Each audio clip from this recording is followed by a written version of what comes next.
세계 어디를 가든 공공의 적이 되는 이들이 있습니다. 문화유산을 훼손하고 질서를 무시하며 돈으로 모든 것을 해결하려는 그들의 발자취마다 전 세계 관광지를 병들게 합니다. 그들의 행패는 도대체 어디까지일까요? 사연을 통하여 알아가 보도록 하겠습니다. 그 전에 잠깐 1초 만에 누를 수 있는 좋아요 버튼을 꾹 눌러주시면 영상 제작에 큰 힘이 됩니다. 그럼 바로 사연 시작하겠습니다. 안녕하세요. 저는 일본 NHK 교양 다큐멘터리 소속 PD, 나가이 미나라고 합니다. 저는 지난 12년간 아시아의 섬 문화와 관광 산업을 취재해왔어요. 제주도는 2011년 처음 방문한 이후 매년 정기적으로 찾아와 변화상을 기록해왔습니다. 처음 제주도 취재를 시작하게 된 계기는 오키나와의 관광 문제점을 다루던 중이었는데요. 당시 오키나와는 과잉 관광으로 몸살을 앓고 있었는데 반면 제주도는 자연과 문화가 완벽한 균형을 이루고 있었죠. 이를 비교 취재하면서 제주도의 매력에 푹 빠져버렸습니다. 제가 처음 제주도에 왔을 때의 모습이 아직도 선명해요. 성산 일출봉에서 맞이한 새벽녘의 고요함, 해녀들의 숨비소리가 들리는 청정한 바다, 계절마다 다른 얼굴을 보여주는 한라산의 절경까지. 오키나와 바다도 아름답지만 제주 바다의 청량감은 그 어느 곳과도 비교할 수 없었습니다. 제가 2011년 첫 취재 당시 중국인 관광객은 거의 찾아보기 힘들었어요. 대부분 일본인과 한국인 관광객들이었고 그들은 제주의 자연을 존중하며 조용히 즐기는 모습이었죠. 하지만 2016년부터 중국인 관광객이 급증하기 시작했고 그때부터 제주도의 풍경이 조금씩 달라지기 시작했습니다. 한라산은 제가 제주도에 올 때마다 꼭 한 번씩 찾는 특별한 장소인데요. 일본의 후지산이 위험있고 웅장하다면 한라산은 마치 살아있는 생명체처럼 계절마다 다른 모습을 보여줍니다. 진달래로 물든 봄, 짙은 녹음의 여름, 오색찬란한 가을 단풍, 하얀 설경의 겨울까지. 특히 영하의 날씨에도 불구하고 정상에 올라맞이한 백록담의 일출은 제 인생에서 가장 감동적인 순간 중 하나였습니다. 구름 위로 솟아오른 분화구와 그 위로 떠오르는 아침 해는 후지산의 어떤 풍경보다도 장엄했습니다. 신혼여행지로서의 제주도는 저에게도 특별한 기억인데 20, 30년 전만 해도 이곳은 한국인들의 최고의 신혼여행지였다고 합니다. 여기 NHK 자료실에서 80년대와 90년대 제주도 다큐멘터리 영상을 보면서 그 시절의 낭만을 간접적으로나마 느낄 수 있었습니다. 유채꽃 핀 들판을 걷는 새신랑 새신부의 모습, 한라산 중턱에서 일출을 기다리는 연인들, 중문 해변의 고급 호텔에서 새 인생을 시작하는 부부들의 행복한 미소가 화면 가득했어요. 저희 NHK 도쿄 지국 모리 부장님도 1991년 신혼여행으로 제주도를 다녀오셨다고 합니다. 지금도 생생히 기억난다며 성산 일출봉에서 아내와 함께 맞이한 일출이 평생 잊지 못할 추억이라고 하셨습니다. 특히 중문단지의 특급 호텔에서 보낸 3일은 마치 천국 같았다고 회상하셨죠. 그때는 일본 신혼부부들 사이에서도 하와이나 괌보다 제주도가 더 로맨틱한 신혼여행지로 꼽혔다고 합니다. 제가 처음 취재를 시작했던 2011년에도 그런 낭만의 흔적이 곳곳에 남아 있었습니다. 중문관광단지의 호텔들은 주말이면 예약이 하늘의 별 따기였고 올레길은 연인들의 달콤한 이야기로 가득했어요. 일본의 신혼부부들도 제주도를 많이 찾았는데 그들은 한결같이 제주도의 고요함과 아름다움에 감동했다고 말했습니다. 하지만 최근 몇 년 사이 이러한 풍경이 급격히 달라졌어요. 통계를 보니 작년 한 해 제주도를 찾은 한국인이 1266만 명으로 전년 대비 88.3% 감소했다고 합니다. 반면 중국인 관광객은 올해 상반기에만 69만 명에 달해 전년 대비 766.5% 증가했다는 소식을 듣고 깊은 한숨이 나왔습니다. 이제는 한국의 젊은 신혼부부들도 제주도 대신 해외로 발길을 돌리고 있다고 하네요. 과거 제주도가 간직했던 그 낭만과 고요함을 더 이상 찾기 어려워졌기 때문일 것입니다. 지금 제주도는 큰 변화의 기로에 서 있습니다. 제가 12년간 지켜본 제주도의 모습이 급격히 달라지고 있어요. 그 변화의 중심에는 폭발적으로 증가한 중국인 관광객이 있습니다. 이는 오키나와가 1980년대 급격한 관광객 증가로 겪었던 혼란기와 매우 비슷한 상황입니다. 특히 우려되는 점은 관광객 증가 속도인데 일본의 대표 관광지 오키나와의 경우 20년에 걸쳐 점진적으로 증가하며 그나마 대응할 시간이 있었지만 제주도는 불과 7, 8년 만에 폭발적인 증가를 겪고 있습니다. 오키나와는 관광객 급증으로 인한 시행착오 끝에 결국 관광객 수 제한과 사전 예약제를 도입했고 덕분에 지금은 프리미엄 관광지로 자리 잡을 수 있었습니다. 과거의 평화로운 제주도를 기억하는 저로서는 이러한 변화가 안타깝기 그지없습니다. 성산 일출봉 앞에서 단체 관광객들이 시끄럽게 떠들며 사진을 찍는 모습을 볼 때면 12년 전 그 고요했던 새벽녘이 그리워집니다. 일본의 교토도 비슷한 문제를 겪었지만 결국 관광객 수를 제한하고 문화재 보호구역을 지정하는 등의 조치로 전통과 관광의 조화를 이뤄냈습니다. 제주도도 지금이라도 적절한 규제와 관리가 필요하다고 생각해요. 이대로 가다가는 제주도만의 고유한 가치와 매력이 완전히 사라져버릴까 두렵습니다. 염려되는 것은 무질서한 관광 행태입니다. 최근 성산 일출봉 매표소에서 목격한 광경은 충격적이었어요. 새벽부터 줄을 서서 기다리던 관광객들 사이로 중국인 단체 관광객들이 무리지어 새치기를 하고 현지 직원들의 안내를 완전히 무시하는 모습을 보았습니다. 이런 광경은 세계 어느 관광지에서도 보기 힘든 충격적인 장면이었죠. 그리고 취재한 것 중에 가장 충격적인 상황은 제주도의 편의점에서 일어났는데요. 24시간 편의점에서 근무하는 점주님의 말씀이 아직도 귓가에 생생합니다. 매일 아침 청소하는 게 일상이 되었어요. 중국어로 안내문을 붙여도 소용없어요. 먹다 남은 컵라면, 물병, 아이스크림 포장지 등이 테이블과 바닥에 그대로 방치되어 있었고 심지어 외부 쓰레기까지 가져와 버리는 모습을 직접 목격했습니다. 더 놀라운 것은 그 뒤였어요. 50대로 보이는 점주님께서 그들의 자리를 묵묵히 치우고 계셨는데 그때 또 다른 무리가 들어와 청소 중인 테이블의 점주님을 밀치다시피 하고 앉았습니다. 중국어로 된 안내문을 가리키며 청소 중이라고 말씀하셨지만 그들은 들은 척도 하지 않았습니다. 오히려 우리가 돈 내고 먹겠다는데 계산이나 해달라며 큰 소리로 항의했죠. 이러한 행태는 우리 일본에서도 심각한 문제가 되고 있어요. 최근 오키나와현 미야코지마 해변에서 발생한 사건은 전 세계 관광업계에 큰 충격을 주었습니다. 중국인 관광객들이 8천만 원 상당의 고급 렌터카를 바닷물에 주차하고 차 위에서 인증샷을 찍는 믿기 힘든 일이 벌어졌습니다. 더욱 충격적인 것은 이들의 태도였습니다. 렌터카 업체 대표가 바닷물에 들어가면 폐차가 돼도 이상하지 않다며 항의했지만 당사자들은 연락조차 받지 않았습니다. 이 사건 이후 오키나와 현지 렌터카 업체들은 중국인 관광객 대여를 거부하는 사태까지 발생했습니다. 한 업체 관계자는 보험으로도 커버가 안 되는 손해가 너무 많다며 한숨을 내쉬었어요. 자연환경 보호와 공공재산 존중이라는 기본적인 시민의식이 완전히 결여된 모습입니다. 제주도의 상황은 경악을 금치 못합니다. 특히 용두암에서 벌어지는 상황은 문화재 파괴라는 측면에서 매우 우려스러운데 용을 숭상하는 중국인들이 제주도의 대표 문화재인 용두암의 돌을 무단으로 가져가거나 심지어는 단단한 돌로 용두암을 깨서 그 파편을 가져가는 일이 수년째 계속되고 있습니다. 제주항과 제주국제공항의 보안 검색대에서는 매일 6, 7팀씩 이들이 적발되고 있다고 합니다. 최근에는 한 중국인 관광객이 용두암의 돌을 숨겨가다가 제주항 보안 검색대에서 적발되자 아픈 척 연기를 하며 소동을 피운 사건도 있었습니다. 현지 상인들은 중국인 관광객들이 용두암 바로 아래까지 내려가 돌들을 마구 가져간다며 가져가면 안 된다고 여러 차례 말해봤지만 막무가내라고 호소하고 있어요. 이러한 행동들은 세계 어느 관광지에서도 용납될 수 없는 것입니다. 문화재보호법상 5년 이하의 징역이나 5천만 원 이하의 벌금형에 처할 수 있는 중대한 범죄임에도 불구하고 단속과 처벌은 제대로 이루어지지 않고 있어요. 가장 큰 문제는 이들이 자신들의 행동이 잘못됐다는 것을 인정하지 않는다는 점입니다. 오히려 우리가 돈을 쓰면서 관광하는데 뭐가 문제냐는 식의 몰상식한 반응을 보이고 있죠. 중국인 관광객들의 무질서한 행태는 세계 곳곳에서 심각한 문제가 되고 있는데요.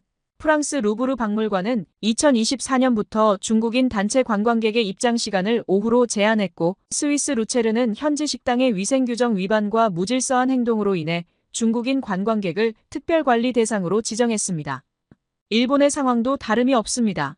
교토의 기온거리는 시끄러운 관광객들로 인해 전통적인 고요함을 잃어가고 있으며 하코네 온천마을은 온천 에티켓을 무시하는 행동으로 골머리를 앓고 있어요. 오키나와 블루케이브의 산호초 군락지는 무분별한 관광객들의 발길로 심각하게 훼손되었죠. 이러한 문제는 제주도에서 벌어지고 있는 상황과 매우 유사합니다. 이는 단순한 관광 매너의 문제를 넘어 심각한 공동체 의식의 결여를 보여주는 사례들입니다. 제주도 곳곳의 전통과 정체성이 급격히 변질되고 있어요. 제가 최근 제주 동문시장을 취재하면서 목격한 광경은 믿기 힘들 정도였습니다. 시장 입구부터 중국어 간판이 가득했고 한글은 찾아보기 힘들 정도였어요. 사실 이런 모습은 얼마 전 서울에서도 경험한 바 있습니다. 지난달 한국의 이주민 문화를 다룬 다큐멘터리를 제작하면서 대림동과 가리봉동을 방문했었는데요. 그곳에서도 거리의 간판 대부분이 중국어였고 중국인들의 생활 공간으로 변모해 있었습니다. 하지만 대림동과 가리봉동은 적어도 중국인 이주민들의 실제 생활 터전이라는 점에서 그나마 인정할 수밖에 없는 상황이지만 제주도의 상황은 완전히 달랐습니다. 한국의 대표적인 관광지이자 문화유산인 이곳이 마치 중국의 또 다른 관광특구로 변해가고 있었기 때문입니다. 동문시장은 제가 10년 전 처음 방문했을 때만 해도 제주도 특유의 정겨운 시장 분위기와 상인들의 구수한 사투리, 전통 음식의 향기로 가득했었는데 지금은 중국어로 호객하는 소리만 귓가에 들려왔어요. 결제 시스템의 변화는 더욱 충격적이었는데요. 알리페이와 위챗페이 같은 중국의 모바일 결제 시스템이 제주 전역을 장악해가고 있었습니다. 동문시장과 서귀포 올레시장의 알리페이 결제액이 불과 2개월 만에 3월 1,700만 원에서 5월 2억 5천만 원으로 폭증했다는 통계는 이러한 변화의 심각성을 여실히 보여줍니다. 더욱 우려되는 것은 일부 상점들이 가격을 아예 위안화로 표기하기 시작했다는 점인데 마치 중국의 한 도시를 걷는 듯한 착각이 들 정도였습니다. 한 의류 매장에서는 직원과 한국어로 소통이 되지 않아 결국 번역기를 써야 했던 황당한 경험도 있었어요. 시장 곳곳을 취재하면서 만난 상인들의 이야기는 더욱 암담했습니다. 20년째 제주 특산품을 팔고 있다는 한 상인은 체감상 중국인 관광객이 너무 많이 늘어서 지난 2월부터는 중국인 직원을 고용할 수밖에 없었다며 전통시장에도 중국인 손님이 90%가 넘어 하루 종일 한국말 듣기가 어렵다고 털어놓았습니다. 올해 상반기 제주를 찾은 중국인 관광객이 작년 대비 기하급수적으로 증가했다는 통계를 보면 이러한 현상은 더욱 심화될 것으로 보입니다. 제주도 골목마다 중국어 간판이 넘쳐나고 한국 전통시장의 정취는 사라진 지 오래입니다. 이러한 변화는 단순히 외관상의 문제를 넘어 제주도의 정체성 자체를 위협하고 있습니다. 오키나와가 관광지와 전통문화구역을 엄격히 구분해 관리하는 것과 달리 제주도는 무분별한 중국화로 인해 고유의 문화가 급속도로 사라지고 있는 실정입니다. 제주도 교통 현장의 변화도 난잡한 모습을 보입니다. 29년 경력의 택시기사님과의 대화는 현재 제주도가 직면한 문제를 확실하게 보여줬는데요. 중국인 대상 장거리 운행만 전문적으로 하는 기사들이 늘면서 내국인들은 택시 잡기가 힘들어졌습니다. 야간에 중국에서 입국하는 공항 손님만 받아도 연봉 5천에서 6천만 원은 번다는 말씀이 특히 인상적이었습니다. 렌터카 업계의 상황도 크게 다르지 않았습니다. 제주 시내 대형 렌터카 업체의 한 관계자는 전체 매출의 60% 이상이 중국인 관광객이라며 중국인 전용 상담원만 5명을 신규 채용했다고 말했습니다. 다만 최근에는 중국인 관광객들의 무리한 운전과 사고 처리 과정에서의 불협조로 꼴머리를 앓고 있다고 해요. 보험으로도 해결되지 않는 피해가 속출하고 있어요. 하지만 거절할 수도 없는 실정입니다. 라는 말에서 깊은 한숨이 묻어났습니다. 김남조 한양대 교수의 지적처럼 중국 관광객에 대한 과도한 의존은 매우 위험해 보입니다. 우려되는 것은 이런 의존도가 점점 더 심화되고 있다는 점인데 택시, 렌터카뿐만 아니라 숙박, 요식업 등 제주도의 거의 모든 관광 인프라가 중국인 관광객을 중심으로 재편되고 있어요. 만약 중국과의 관계가 악화되거나 정치적 이슈로 중국인 관광객이 급감하면 어떻게 될까요? 이미 2017년 사드 사태로 인한 중국의 한국단체 관광 금지 조치로 큰 타격을 받은 바 있습니다. 당시 서울 명동이 텅 빈 것처럼 제주도 전체가 공동화될 수 있다는 경고는 결코 과장된 것이 아닙니다. 최근 대만 자유일보에서는 제주도, 중국의 섬이 되나라는 우려 섞인 기사를 내보냈다고 합니다. 2008년 무비자 여행이 허용된 이후 제주도가 순식간에 중국인들의 관광지가 되어버렸다는 지적입니다. 이제는 제주도의 관광산업이 나아가야 할 방향에 대해 진지하게 고민해야 할 때입니다. 관광산업에 대한 위험성을 보여주는 사건이 최근 서울에서 발생했는데 한 중국인 부부가 에어비앤비 숙소에서 5일 동안 무려 12톤의 물을 무단으로 사용한 것입니다. 단순히 숙소의 위치가 마음에 들지 않는다는 이유로 모든 수도꼭지를 틀어놓고 전기 제품을 켜둔 채 창문을 열어두고 보일러까지 작동시켰습니다. 더욱 충격적인 것은 84만 원에 달하는 공과금을 청구받자 오만한 태도였어요. 오히려 계속 문제 삼으면 중국 대사관에 연락하겠다며 적반하장식 대응을 했다고 합니다. 이는 단순한 개별 사례가 아닙니다. 제주도 중문관광단지의 호텔들은 이미 수년째 비슷한 문제로 고통받고 있습니다. 한 특급 호텔 지배인의 증언에 따르면 중국인 단체 관광객들의 객실 파손과 비품 절도가 일상이 되었다고 해요. 타월과 욕실용품을 통째로 가져가는 것은 기본이고 전기 주전자로 라면을 끓여 먹고 방치하는 일이 다반사라고 합니다. 2024년 1분기에만 제주 시내 5성급 호텔 3곳에서 총 2천만 원 상당의 객실 비품이 도난당했다는 통계가 있어요.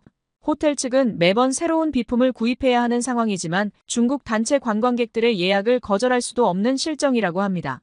서귀포의 한 리조트에서는 중국인 관광객들이 객실 내 모든 전자제품을 켜둔 채 하루 종일 외출했다가 돌아와 전기세가 많이 나오면 우리가 내면 되지 않냐며 오히려 큰 소리를 쳤다고 해요. 단순한 매너 부족을 넘어 심각한 환경 문제와 직결됩니다. 제주도 관광협회의 조사에 따르면 중국인 단체 관광객이 투숙한 객실의 평균 복구 시간이 일반 객실의 3배에 달한다고 합니다.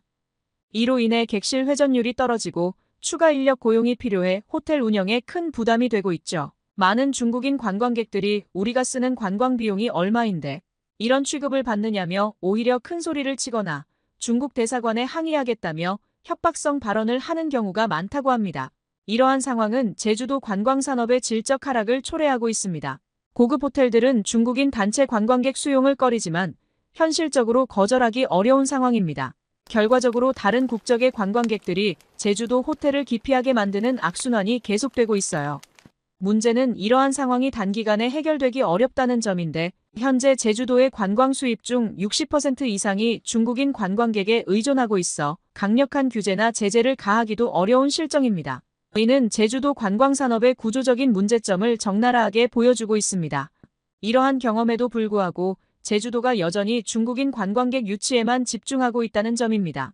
관광 인프라는 점점 더 중국인 관광객 중심으로 재편되고 있고 이는 관광산업의 다양성을 해치고 있죠. 세계관광기구와 글로벌 관광산업 전문가들은 특정 국가 관광객 의존도가 과도하게 높아지면 위험 신호로 봐야 한다고 지적합니다. 실제로 프랑스 파리, 이탈리아 베니스, 스페인, 바르셀로나 등 세계적인 관광 도시들은 관광객 국적 다변화를 통해 균형 잡힌 발전을 이루고 있습니다. 하지만 제주도는 중국인 관광객 의존도가 세계 주요 관광지 중 가장 높은 수준을 기록하고 있어요. 오키나와의 경험은 좋은 선례가 될 수 있습니다.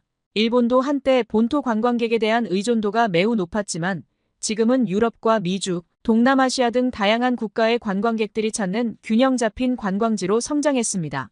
관광객 수를 제한하고 프리미엄 관광에 집중하면서 오히려 관광 수입은 증가하는 성과를 거뒀습니다. 제주도가 지속 가능한 관광지로 거듭나기 위해서는 이러한 일본의 사례를 참고할 필요가 있습니다. 관광객 다변화와 함께 관광의 질적 향상을 도모하는 것이 시급합니다. 현재 제주도는 유럽이나 미주, 동남아 관광객 유치를 위한 노력이 부족한 상황입니다. 세계적인 자연유산과 독특한 문화를 보유한 제주도가 단순히 중국인 관광특구로 전락하는 것은 매우 안타까운 일이 될 것입니다. 더욱이 현재의 관광정책이 지속된다면 제주도의 고유한 가치는 더욱 훼손될 것이며 이는 결과적으로 글로벌 관광지로서의 경쟁력 상실로 이어질 것입니다. 관광산업의 지속가능한 발전을 위해서는 지금이라도 관광객 다변화를 위한 정책적 전환이 필요한 시점입니다. 제주도의 현재 상황을 보면서 오키나와의 경험에서 중요한 교훈을 얻을 수 있어요. 오키나와는 2010년대 초반 과잉 관광으로 인한 심각한 문제를 겪었지만 과감한 정책 전환으로 이를 극복했습니다. 관광객 수를 제한하고 사전 예약제를 도입하면서 프리미엄 관광지로 성공적인 전환을 이루었습니다. 먼저 섬의 수용 가능 인원을 과학적으로 분석했습니다. 환경 생태계와 지역 주민의 생활권을 고려하여 하루 최대 관광객 수를 설정했고 이를 초과하는 관광객은 받지 않는 강력한 정책을 실행했습니다. 대신 관광의 질을 높이는 데 집중하면서 그 결과 관광객 1인당 지출액이 이전보다 크게 증가했어요. 일본 정부는 현재 코로나 팬데믹 사태 이후 중국인 관광객에 대한 코로나 검사 음성 제출 의무화 등의 제재를 가하는 등 정책을 내놓고 있는 상황입니다. 하지만 최근 중국 정부가 단체 관광을 전면 허용하면서 상황이 더욱 복잡해지고 있어요. 이는 관광객 수 제한이 단순한 정책 변화만으로는 해결되기 어려운 문제임을 보여줍니다. 오키나와 사례에서 가장 중요한 것은 문화재 보호구역 지정과 엄격한 관리였어요. 관광상업지구와 전통문화 보존지구를 명확히 구분하고 각 구역별로 차별화된 관리 정책을 실시했죠. 문화재 보호구역에서는 관광객 수를 엄격히 제한하고 사전 예약제를 통해 방문 인원을 조절했습니다. 이러한 정책은 처음에는 많은 반발을 샀지만 시간이 지나면서 그 효과가 입증되었어요. 슈리성과 같은 문화재 지역은 철저한 보존 관리로 오히려 더 많은 고급 관광객을 유치할 수 있게 되었고, 나하 국제거리와 같은 상업지구는 관광객들의 자유로운 쇼핑과 관광이 가능한 공간으로 발전했습니다. 저에게 있어 지난 12년간 정기적으로 제주도를 방문하며 기록해온 변화상은 충격적이었습니다. 한때 제주도는 자연과 문화, 관광이 완벽한 균형을 이루고 있었지만 지금은 그 고유한 가치가 급속도로 훼손되고 있습니다. 이번 취재에서 만난 현지 주민들의 절망적인 목소리가 아직도 귓가에 맴돕니다. 일본으로 돌아가 이번 취재 내용을 위기의 섬, 제주도 특집 다큐멘터리로 제작할 예정입니다. 단순히 문제점을 지적하는 것을 넘어 제주도가 나아가야 할 방향을 제시하고자 합니다. 특히 관광지의 질적 성장이 어떻게 경제적 성과로 이어질 수 있는지 구체적인 사례를 통해 보여주려 합니다. 무엇보다 이번 취재를 통해 느낀 점은 지금이 제주도의 운명이 갈리는 중요한 시점이라는 것인데요. 더 이상 미루기에는 너무 늦었다고 생각합니다. 관광객 수 제한, 문화재 보호구역 지정, 관광의 질적 향상 등 강력한 정책 변화가 시급해요. 제주도가 진정한 의미의 세계적 관광지로 거듭나길 바라며 이 섬이 가진 고유한 가치가 잘 보존되길 희망합니다. 제 이야기를 끝까지 들어주셔서 감사합니다. 제주도의 미래에 작은 변화라도 일어날 수 있기를 진심으로 기원합니다. 모두 안녕히 계세요. 오늘의 사연 어떻게 들으셨나요? 매년 찾아오는 1,300만 명의 관광객들. 하지만 지금 이 순간에도 소중한 전통과 자연, 그리고 평화로운 일상은 그들의 이기심 속에 파묻혀가고 있습니다. 관광 수입이라는 달콤한 독약 앞에서 우리는 과연 무엇을 지켜내야 할까요? 여러분의 생각을 아래 댓글에 남겨주세요. 그리고 감동적인 사연을 주변 사람들과 공유하고 함께 이야기 나눠보세요. 마지막으로 1초밖에 걸리지 않는 구독과 좋아요, 알림 설정은 영상 제작에 큰 힘이 됩니다. 지금까지 감동을 담아 여러분께 진심을 전하는 감동 담기였습니다. 오늘 하루도 행복한 하루 보내세요.